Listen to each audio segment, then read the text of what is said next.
Batman fans were thrilled when they learned that the incredible Colin Farrell would play the role of Penguin in the 2022 Batman movie. They were frustrated that they didn't see enough of the actor in the film, but when it was revealed that Penguin would have his spin-off series, everything made sense. And we're here to tell you about it, so keep watching. First up, the Batman spin-off signs a director. It was reported that the upcoming HBO spin-off series, The Penguin, has signed Craig Zobel to direct it. Zobel has proven his skill in recent years with projects like Z for Zachariah, Compliance, Great World of Sound, and most notably, his recent and most controversial project yet, The Hunt. While that turned out to be underwhelming, Zobel could redeem himself for his work on the HBO miniseries Mayor of Easttown, for which he received multiple Emmy Award nominations. It is clear that after his success with that series, HBO handed him the responsibility of this project, which might be one of his biggest ones yet. It was reported by Discussing Film that Zobel has been confirmed as the director. It is unknown how many episodes he will be directing. Besides that, he will also reportedly serve as an executive producer for the show. Zobel has worked on a few HBO series and could be the perfect director to tackle Gotham's criminal underworld. Many people remain confident in him as he has explored stories with thriller aspects and darker elements before this. Next up,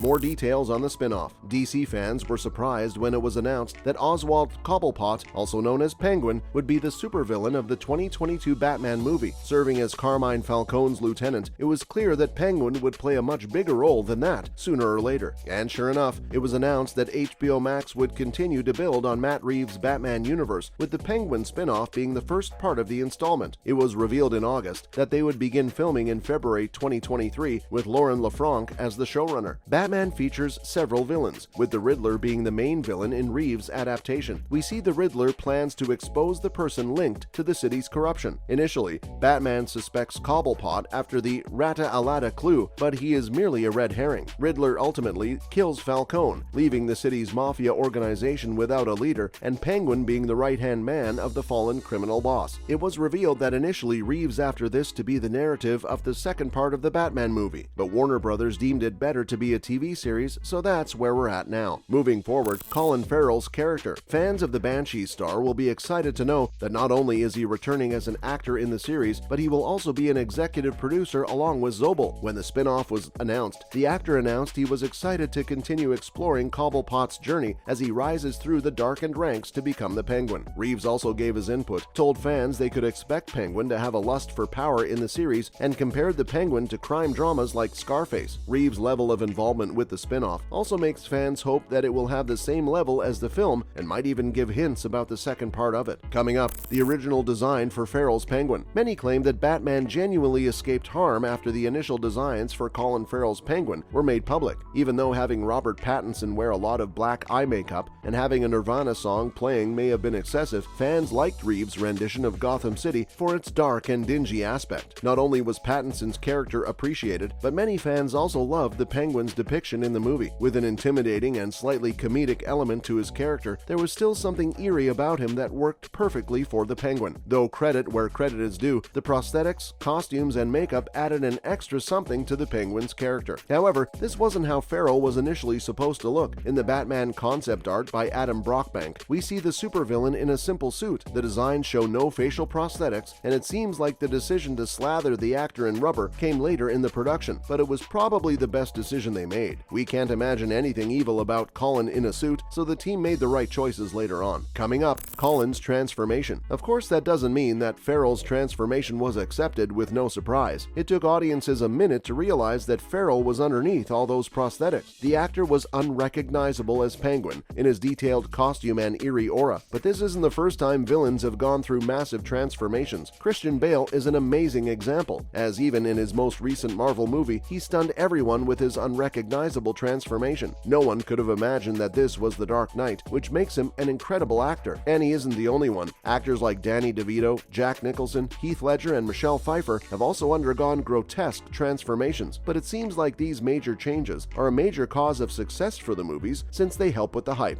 and Farrell's Penguin is a testament to that. Many people even overlooked the stunning Zoe Kravitz's Catwoman because they felt she was too human for the role, highlighting Colin's character even more. Now let's talk about the importance of his transformation. Even though Colin is an incredible actor, it would be unfair not to give the prosthetics and the character design the credit it deserves for his portrayal. While fans complained that they would have liked to see more of his character in the movie, they noticed that his facial scars would have a backstory, and they might get the answers to all their questions in the spin-off series. The city of Gotham is no stranger to violence, and Penguin's scars are proof of that. In The Batman, Reeves introduces the original characters with new versions, some with descriptions closer to the comics than the others. While the Riddler is detached from the original puzzle master, Batman, Selina Kyle, and Penguin seem to go back to their real roots. Colin Farrell's Penguin undoubtedly benefits from falling into the latter category. Without the wild physical transformation, Oswald Cobblepot is just a regular gangster, but with those extra enhancements, he becomes the ideal villain of Reeves's version of Gotham City. Moving forward, the hype around the series. Not even devoted fans seemed intrigued when the spin-off series was first announced. However, following the release of the Batman movie, many yearned for additional information regarding the cast. Before the Matt Reeves DC Films project even hit theaters, Warner Brothers was already developing a couple of spin-offs that were more focused on other characters from the movie. This includes a show about Penguin and the Gotham PD, both of which fans look forward to after watching the movie since it does not involve enough details about the rest of the characters. Batman exists outside the DC universe, with its events taking place in an entirely different reality separate from the Justice League. These spin-offs need to work because, just like Marvel, this will be the beginning of a new era. So while the Penguin spin-off didn't sound as interesting initially, things have changed as more details regarding it have been reported. Finally, what to expect from the Penguin. At the time of Batman's release, Penguin wasn't the big-name crime lord he was more popularly known for. Instead, he was mostly in the background and was barely the film's focus, although it's clear he's somehow made a name for himself that even Batman knows and follows his operations. After news about the spin-off was released, we can tell that it was intentional and smart on behalf of the directors, as they only wanted to establish him as a character and introduce him to the audience. They did not want to get into his details because now we know that's what the spin-off will be for. That's reserved for the Penguin offshoot that could properly tackle the villain storyline without the additional moving parts in the Batman. Now it also makes sense that this arc will be introduced in the show and not the movie sequel, as it allows its creators more screen time to tell Cobblepot's story about his efforts to claim Falcone's crime organization. Now with all this information, we're sure fans everywhere would be interested in watching the series before they watch The Batman 2. That's a wrap in this video. What do you think about the director of Penguin spin-off? What do you think about Colin Farrell's transformation as the Penguin? Let us know in the comments below. Make sure to give this video a thumbs up and subscribe to our channel for more videos like this. See you at the next one.